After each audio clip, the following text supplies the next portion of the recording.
Jangan sampai ada kesan gini teman-teman. Kita dulu mungkin pernah mengalami masa-masa yang kelam gitu ya. Atau kalau bahasa ustadz mah, atau bahasa fikih jahiliyah. Pernah mengalami masa-masa jahiliyah, banyak dosa, jauh dari Allah, ninggalin sholat, kayak gitu-gitu.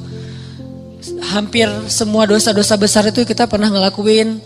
Pas udah hijrah kita ngomong gini, ada untungnya juga sih ustadz, saya dulu pernah nakal. Kalau enggak saya jadi enggak kayak gini sekarang. Kalau enggak saya jadi enggak tahu kalau itu ternyata bahaya. Jadi dengan saya pernah nakal dulu, sekarang saya bisa ngedidik anak saya. Saya tahu anak saya kalau ada indikasi-indikasi mulai nakal nih, saya tahu banget. Karena saya dulu pernah kayak gitu. Enggak ada untungnya teman-teman. Yang harus kita syukuri bukan kita pernah nakal. Yang harus kita syukuri, kita pernah nakal tapi Allah masih kasih kita kesempatan. Itu yang kita syukuri, kesempatan tuh. Sampai akhirnya kita bisa berhijrah, Allah kasih hidayah, itu yang kita syukuri.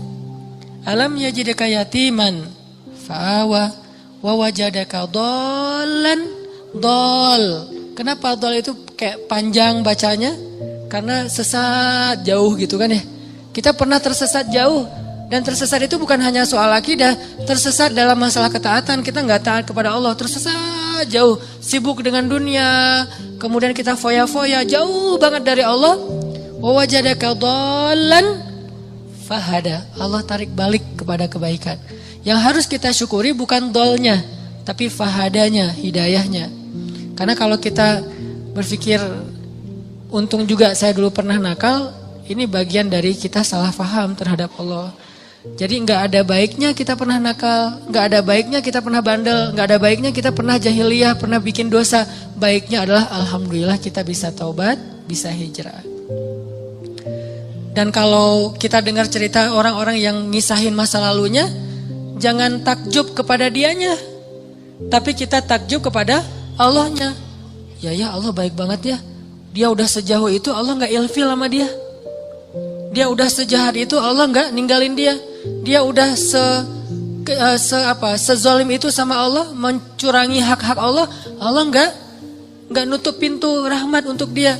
Allah itu maha baik. Jadi yang kita kagumin tuh Allah yang udah nyelamatin dia dari masa-masa yang sulit.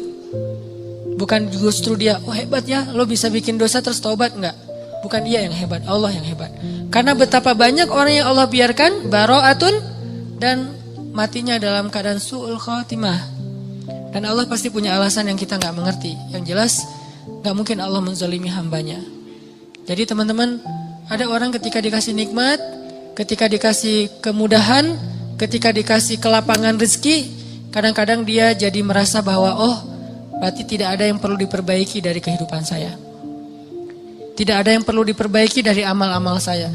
Gak ada yang perlu diperbaiki dari ibadah saya. Karena gak ada masalah dalam hidup saya. Seolah-olah dia baru mau memperbaiki diri kalau ada masalah. Bukankah jauh dari Allah itu masalah paling besar? Musibah paling besar dalam hidup kita itu kalau kita jauh dari Allah. Harusnya kita telat salat subuh juga, itu udah sedih tuh. Bukan hari ini telat salat subuh atau gak salat subuh sampai dijamak dengan duha. Tapi hari ini gak ada masalah. Gak ada kerugian, gak ada musibah, gak ada kecelakaan, gak ada masalah dengan pasangan. Oh jadi aman nih hari ini gak ada masalah apa-apa. Bukankah masalah terbesar itu masalah terbesar kita itu bukan didiemin sama pasangan. Walaupun buat saya itu berat banget. Istri itu kalau udah diem buat saya itu musibah dunia nih. Diajak ngapa-ngapain sama teman, enggak dah kalau istri saya masih diem.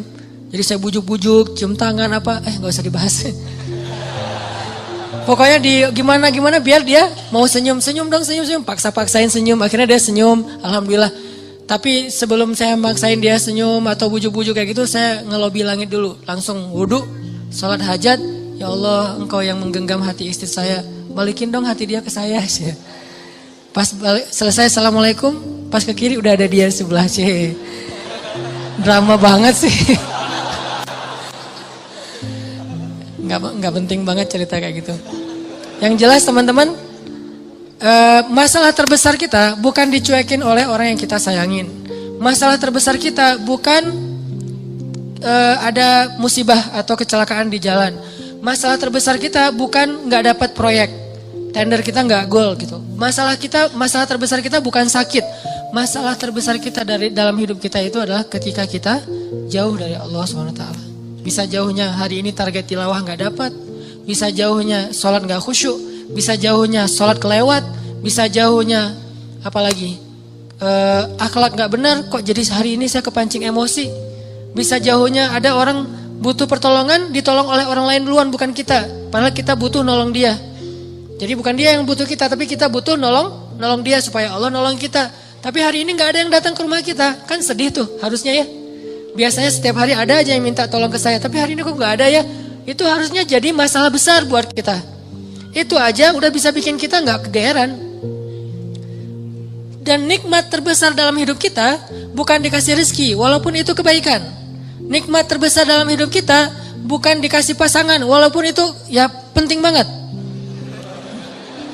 Saya nggak berani ngomong nggak penting, bahaya nanti Allah cabut lagi kan jadi jomblo, saya kan kasihan, nggak bisa ngebully orang.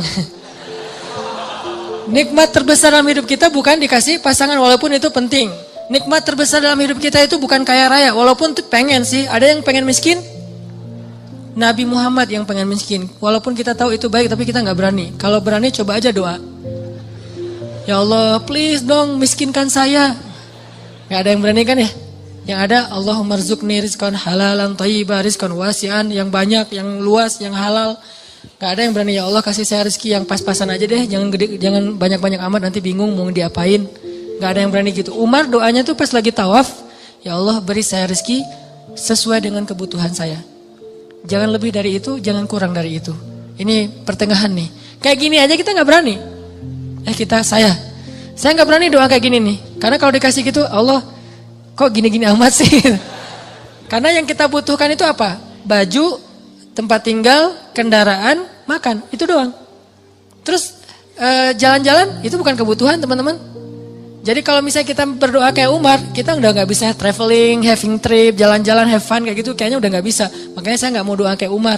Ya Allah kasih saya rezeki yang banyak, tapi jangan sampai saya jadi kufur kepada Engkau gitu. Doa yang paling aman lah ya.